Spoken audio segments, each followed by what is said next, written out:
And my aunt's house sits right here. It'd be this house. That one Hey, goes Jay. down there. I was just calling you Okay. back. I was walking into the There's building when a you lot called. there, and there's a woods. Okay. The woods Can are I part just- of Who had been farming? it. D Fords.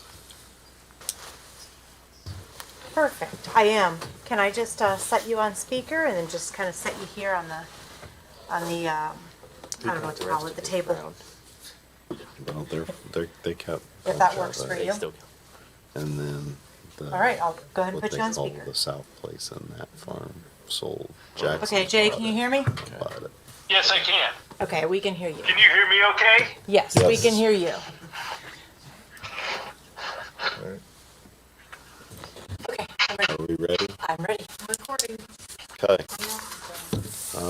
Call this meeting to order. This is a regular Board of Zoning Appeals meeting for January 28th, 2025. Can I get a roll call of members, please?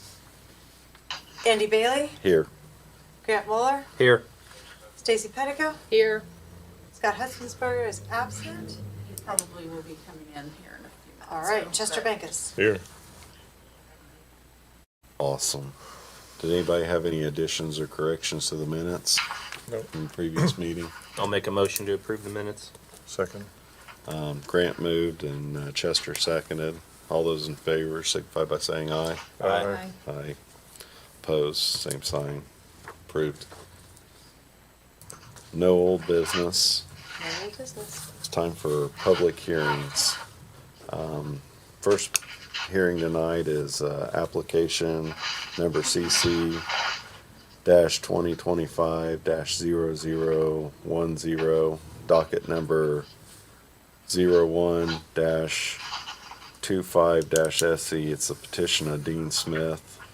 He's asking for a special exception. Liz, can you take us through the staff report, please? I can.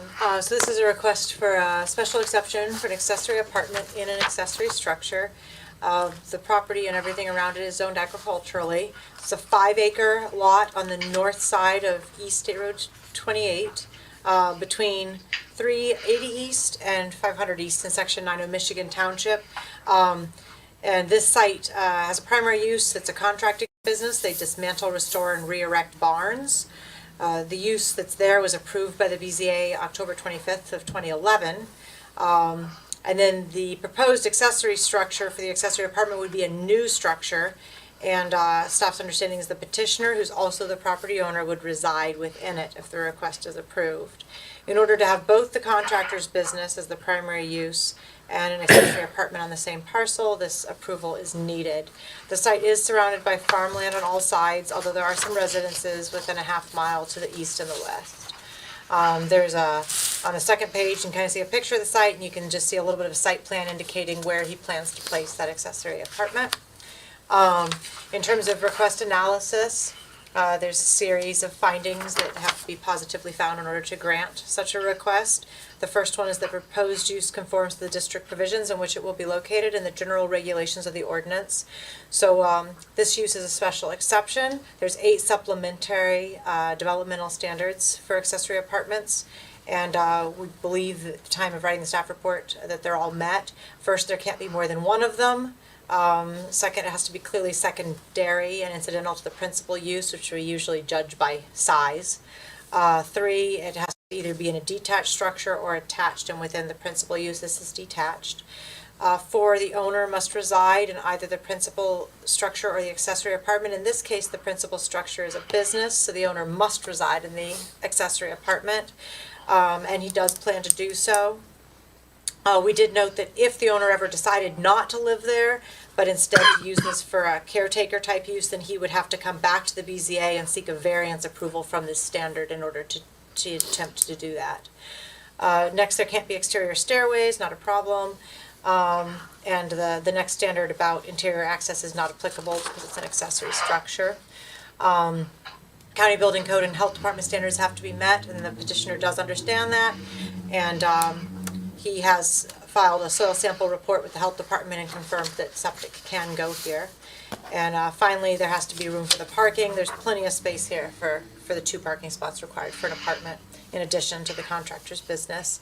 And NDOT A request had been sent to them, but I don't believe did we hear anything back? We did. There's an Oh, email right there. hey, look at that. Thank you, Kat. And I think I sent that out to you guys. Yep. Yeah, so NDOT did get back with Kat and noted that their only concern was making sure the drive drains properly. And noting that they aren't aware of any issues, so they're not requiring anything at this point in time other than that note about making sure drainage flows. So the second item that we have to look at is that the proposed use shall not involve an element or cause a condition that may be dangerous, injurious, or noxious to any other property or persons, and shall comply with the performance standards herein. So if the application's approved, a permit will be required to build the structure and make it suitable for residential use, and it will need a septic system installed before a certificate of occupancy is issued, but there's no reason to think any of that will create a noxious condition. 3, the proposed use shall be sited-oriented and landscaped, so the relationship of its buildings and grounds to adjacent buildings and properties does not impair health, safety, or comfort, nor adversely affect values of adjacent properties. So the accessory apartment will be located in the new structure. It'll be the far rear of the property, behind the primary use, which is the contractor's business. It will meet residential codes and have septic approval. There doesn't appear to be any adverse effect being created. 4, the proposed use shall produce a total environmental effect consistent with and not harmful to the environment of the neighborhood. Again, this is a contractor's business, so it is a site that already has activity. There's already farmland around it. There's some other houses at a distance. There doesn't seem to be anything that's inconsistent or harmful. 5, the proposed use shall organize vehicular access and parking to minimize conflicting traffic movement on adjacent streets. There's plenty of room here for the required parking, so this finding appears to be met, and NDOT didn't bring anything to light that was concerning in their email. And 6, the proposed use shall promote the objectives of the ordinance and be consistent with the comprehensive plan. So the 2012 Comprehensive Plan Land Use Goal 2 says to promote the development of residential areas with high-quality housing in a variety of types, styles, and densities. The use of accessory apartments subject to board approval supports this goal. And while we don't always get into it, the fact that we strongly value agricultural preservation and not tearing up farm ground, anytime that we can place a dwelling unit in an already developed lot, that is a better alternative than carving out some of the field around it to do the same thing. So consequently, staff's recommendation is approval of the special exception request with the following conditions: that 1, if the owner decides to split the residential structure from the business or vice versa in the future, a minor subdivision is required. 2, the accessory structure must meet primary structure setbacks in case it gets subdivided off as a house at some point in the future. It's a unique concern in this case because the primary structure is not a house. So I think there's a higher than normal odds when you look at 50 years down the road that these might get separated. And 3rd, the property owner must live in the apartment or return to the BZA to seek a variance if he chooses not to live on site, rather than utilize the apartment for others to live in. And we just want to make sure that's super clear, because this whole approval doesn't work if he's not living there. He can't ask for it. So, and that's all I've got. Thanks, Liz. Is the petitioner here and have anything to add to the staff report? No, not really. Okay. Is anybody else here to speak on this case before we go to board discussion? Okay. I don't see too many problems. I mean, I know the site. I've been by the site many times, so. I think it's pretty straightforward. Seems like we do a lot of these here lately, which is not a bad thing, I guess. Say it's not taking any other farm ground or any other ground. So, I don't have a problem with any of the conditions to follow either, so. Yeah. Okay. Entertain a motion. Yeah. All right, I'll make a motion to approve application CC-2025-00010, docket number 0125SE, according to the findings of the staff report, which are incorporated in the motion by reference, with the conditions, the 3 conditions that are referenced in the staff report. I think that's clear enough. And I'll second it. Chester moved and Grant seconded. Give me just a moment to get caught up here. When you get a chance, roll call.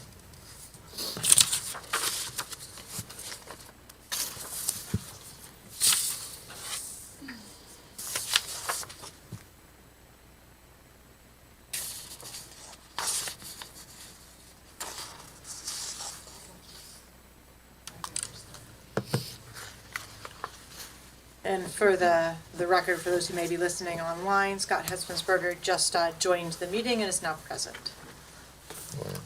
There's a motion on the floor for the first set, so if you want to sustain, that'd be fine. Yep, I'll sustain.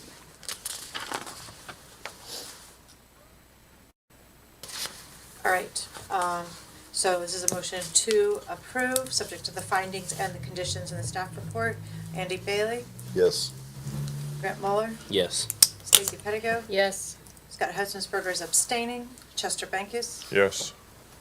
Right, so passes 4-0, so you can move on to working with Kat on your permitting, getting everything in order for that. Awesome, thank you, people. Thank you. Thank you. Thanks, Kat. You're welcome. By the way, she's been amazing to work with already.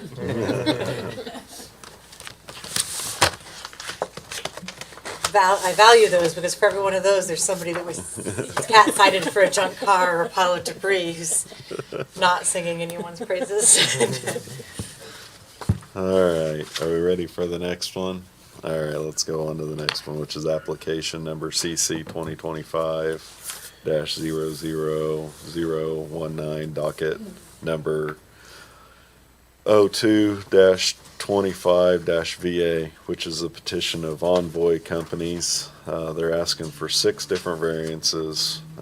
Can you take us through the staff report, please? I can. So as you noted, the applicant is Envoy Companies. I will note, so some of you may or may not be aware of this, but Envoy is a company that works with governmental entities to develop municipal infrastructure. So this application is actually ultimately for the city of Frankfurt, but they have a contract with Envoy to get all the details in a row and build it, and then it gets transferred to them as everything's done. So even though Frankfurt's not mentioned in it, as we flush through this, that will become relevant. So there are 6 variances being requested. This is the first step. Some of you are going to see this a few times, as this application also has to go through a subdivision process, and then it looks like will be an administrative development plan review unless something goes sideways in that review and we end up having to send it to the APC for interpretation. This is a site located on the southeast quadrant of West State Road 28 and County Road 600 West. It's just south of the new annexation line for the city of Frankfurt that kind of parallels State Road 28. It's zoned agriculturally, as is everything around it. I will note, I don't know that it matters to any of you guys, but in the unannexed area, it's county agricultural district. Inside the annexed area, the city of Frankfurt has an agricultural district, which is very similar, and that's what's adopted on that side of the line. This new fire station is a permitted use in the A1 zoning district, so it doesn't require rezoning. It will require a 1-lot minor subdivision and a development plan review. But before those things can be reviewed, the petitioner needs to have approval for the 6 variances or make some revisions to their site plan in order to meet the overlay district standards. And these are some items that they consider to have a practical difficulty in meeting. In this particular case, each of the 6 requests is independent, so you can approve or deny each of them without affecting the others, even though we've combined them all into one staff report. On the second page, you can kind of see a proposed site plan. This doesn't include the lighting or the landscaping in this plan. It just gives you an idea of how the building's going to sit and orient. And then there's a photograph Kat's taken just to give you an idea of that site. So our variance requests are first from UDO 308.02, requesting a reduction of the required parking spaces from the required 45 spaces down to 22. Second, from UDO 403.15D1 for an exemption from having to have parapets. So there's actually 4 options for what you can do with roofs in the overlay, but if it's a flat roof, then it needs to have a parapet to help conceal it and to keep rooftop equipment from being visible from the public. So that's why they're specifically asking for the exemption from the parapets, because the roof is flat.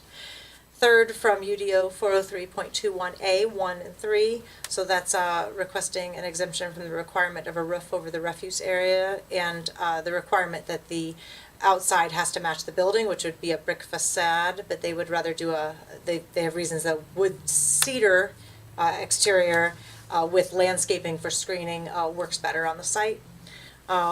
Fourth, from UDO 524, which is requesting an exemption from the lighting ordinance for some light spillage onto a right-of-way and a reduction of distance from a light post from 45 foot to 36.6 foot. From UDO 403.16F, so that's requesting a reduction in the minimum width of a planting area and the minimum shrub count along the foundation areas. And then from UDO 403.16G, this is requesting a reduction to the number of trees and shrubs required for the parking lot interior and perimeter plantings. So I'll try to keep that straight as we go through this. There's 3 findings that have to exist in order to grant a variance. First, the approval will not be injurious to the public health, safety, morals, and general welfare of the community. So of these 6 requested, there doesn't seem to be an injurious condition. There is one in an initial staff report we noted we had some issue with, but we kind of figured out we had a little miscommunication and got that revised, and I sent out a revised staff report that you all received. So I'll go through these as quickly as I can here. On the parking spaces, over half the building is actually parking for fire trucks, not housing employees, and there's not a lot of members of the public that go to fire stations. So 22 spaces is more than adequate. There doesn't seem to be any harm to the welfare of the community there. Second, the building is actually amazing and meets all the architectural standards except for these parapets on that flat roof. There's some rooftop equipment on that side that will be visible, but there's a structural challenge with trying to get a parapet of sufficient height that would actually work and still apply to the ordinance properly. There are going to be trees between the building and 28, so over time as they grow up, that is going to be softened. NHK had a similar challenge with parapets and sightlines from 28 as well. On the third one, with the added landscaping, the refuge area will not be visible from the outside of the site, so there would not appear to be any harm caused there. In terms of the lighting variances, they're both very minor. Neither one involves light that shines up into the air or onto actual road surfaces. INDOT just happens to have a bigger right-of-way that comes down 600 right here that they took possession of. So it cuts further into this site than what you would typically see along a road. And it's less than 10 foot of spillover into that grass area that's in that right-of-way. In terms of the foundation plantings, they're still plantings. They're just in a narrower bed, and they're not all the way around the building front because you need to be able to have the fire engines exit without running over a plant. So the modifications shouldn't cause any issue. And then in terms of the parking lot plantings, there doesn't seem to be any issue caused to the community in terms of interior parking lot plantings. I think when the ordinance was written, people were visualizing larger parking lots, and companies like NHK and some of these others, they do put interior parking lot plantings in, and we hold that. But this doesn't even have an interior row of parking spaces. So it's certainly not going to be harmful to anybody not to have them. I had some concerns with the perimeter landscaping, but those have been addressed. So I'll kind of skip over that and come back to it at the end. So in terms of the second finding, the use and value of the area adjacent to the property, including the variance, will not be affected in a substantially adverse manner. So with sewer and water now in this area, we're seeing more development, and we're going to continue to see more development. There is a need along with that to expand fire protection, and adding the additional fire station would actually appear to increase the value in the area. It's also part of the annexation agreement that's in place for how that area will be served. Most of the variances that are being requested are partial, and the spirit of the State Road 28 overlay is being met in another way. So if granted, they're not going to diminish the larger picture of a very attractive newly built fire station. And then I noted in the case of the parking, I actually think requiring the full amount of parking might be more harmful than waiving it, because impervious surface creates drainage issues, which we already have in this county. And if there's nobody using those parking spaces, all we're doing is increasing the runoff that has to be dealt with in that location for no benefit. The third finding is that the strict application of the terms of the zoning ordinance will result in practical difficulties in the use of the property. So first, in terms of the parking spaces, this is a physically tight site. There's a pretty large drainage requirement, so a significant amount of the site is drainage infrastructure. There's not a lot of extra space, so trying to add those additional 23 parking spaces then would add impervious surface and drainage facilities and make it difficult to fit. Also, very likely, I ran some quick calculations, the additional spaces would very likely require an impervious surface variance and push it over what it can cover with solid surface. So you would just trade one variance for another as opposed to being in compliance. Two, in terms of the parapet, there is a structural concern there in terms of what's feasible and how high you can just build something up and have it either look right or work properly. Three, it's difficult for a trash collection vehicle to access and empty the storage area when built to the required standards. The fourth one, concerning the lighting, is, as I mentioned before, NDOT's right-of-way is unusually large. That can't be reduced or moved. They need to be able to adequately light the drive, especially with emergency vehicles. You need to be able to exit and enter. And so if they move the lighting back, they actually end up with it being very dark on the front of the site long before they get to the road.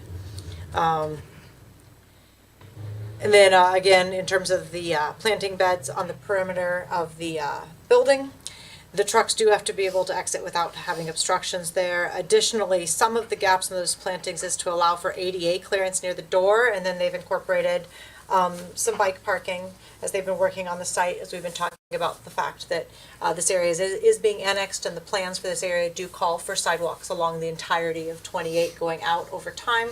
And it's going to be city development, not county development, so it has a different look and feel that's coming that direction. So as they've incorporated that, they can't also put perimeter plantings in that same spot. They do have plantings around the rest of the front of the building, so it's not missing, it's just reduced.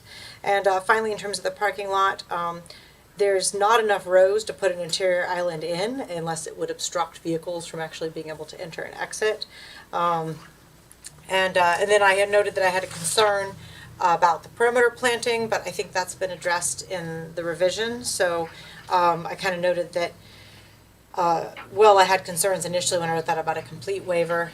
Simply reducing it, what they've actually proposed here is attractive and does meet the perimeter planting. It is a small lot, so if they tried to fit in the total number of trees, I actually think it would obstruct a very attractive building front and maybe even make it difficult to see for a fire engine coming out, trying to see if somebody's exiting that parking lot, if there were large trees in the landscaping in between the two. So consequently, recommendations are to approve variances as requested completely for the 403.16B3, that's the visible HVAC, the 403.21A1, which is the modifications to the refuse enclosure, to 524, which is your light poles, 308.02, the reduction of parking spaces, and 403.16F, which is your foundation plantings. And we would recommend to approve them as proposed on the submitted plans, which is important since some of them are moved in certain ways. And then for 403.16G, would recommend giving the partial variances as shown on the revised submitted plans for the interior and the perimeter plantings. And I apologize that was so long, there was just a lot in there. Very good. Does the petitioner have anything to add, or? Anything, we would be happy to answer any questions. We also have brought some additional renderings of the site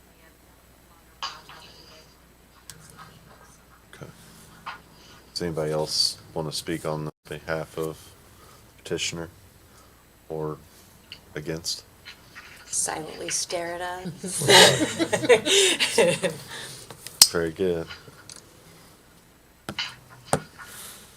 Well, I appreciate you guys coming tonight.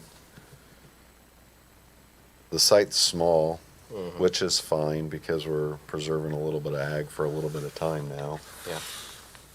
You guys feel like it's adequately, big enough for you guys to get in and out and stuff like that? Yeah. As long as they're okay with it. Yeah, that's the way I look at it. We could take this as one, or we could split the partial off. I think we can manage taking it as I one would though. do one. Okay. Any other discussion before we go? I think Liz and crew did a fantastic job with the staff report and making sure everything met the requirements, or talked about the things that need to be changed. So, if you're willing to entertain a motion, I'll be glad to. Ready? Okay.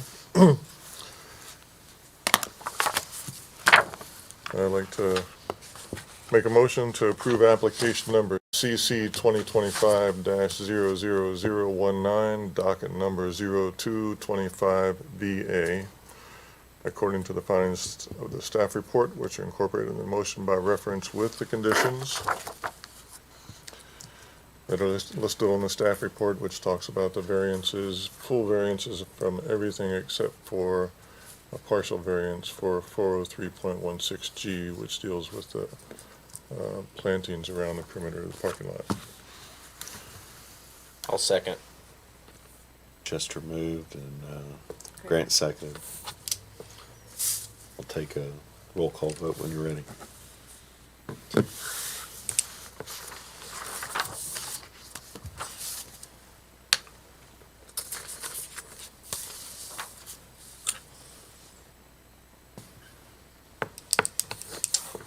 All right, Andy Bailey, Yes. Grant Muller, Yes. Stacy Pedico, Yes. Scott Hesensberger, Yes. and Chester Bankus. Yes. Great. 5-0 on that. Liz, Yes. let's make sure what we have on our list of revisions to our UDO, the requirement for a roof over the refuse area. That seems to Yep. be something we almost always have to waive, and I think maybe we already have it on the list, but if we It don't, is. let's make sure we do. Yep, it is, and I appreciate you pointing that out. But yeah, I think this is probably like the 10th time we've waived it or something. So I think when it was written, people were picturing large industries with trash facilities that were more indoors, which just isn't what happens with smaller commercial. Yeah. And, yeah, it doesn't make sense and maybe what we ought to do is have a way that if it's over a certain size, it has to have a roof. Yeah, I can put some thought into that when I get to drafting the next group of revisions. Yeah, you guys are free to go. Thank you for coming. So, Yeah. See, Dustin.